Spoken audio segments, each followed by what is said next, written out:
Pangarap mo bang magnegosyo o pumasok sa mundo ng business? Alamin ang mga naging karanapan sa isang event na puno ng idea, koneksyon at oportunidad. Mula local hanggang international scene, para sa buong detalye, panoorin po natin to. Pangarap mo bang magnegosyo, magsimula ng business venture o gusto mo lang matuto sa mundo ng business? Tamang-tama, may isang event na hindi lang nagbibigay ng kaalaman, kundi nagbubukas din ng oportunidad hindi lang sa Pilipinas, kundi sa buong ASEAN region.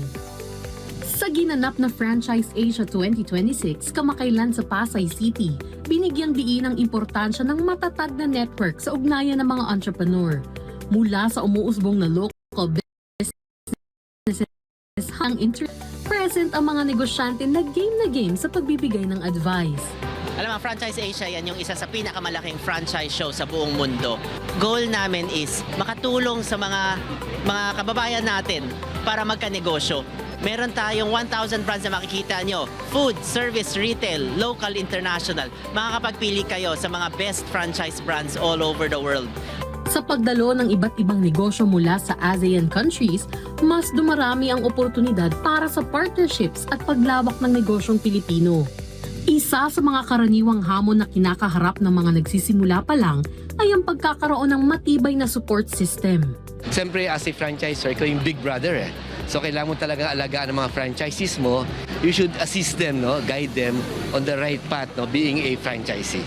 Kaya naman para sa mga franchisor, hindi lang ito isang exhibit. Isa rin itong pagkakataon para makasama ang mga bagong negosyante at maibahagi ang kanilang kaalaman sa franchising. Through this expo activities, nakikita ng mga Filipinos kung ano yung mga brands na established na, affiliated with the Philippine Franchise Association, na pwede nilang i-consider kapag sila ay naghahanap ng inenegosyo. Sa ganitong mga oportunidad, hindi lang mga pangarap ang nabubuo, kundi mga negosyong nakakalikha ng trabaho at nagpapalakas sa ekonomiya.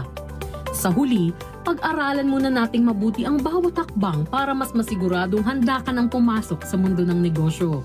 Kaya tandaan, sa negosyo, hindi lang pera ang puhunan.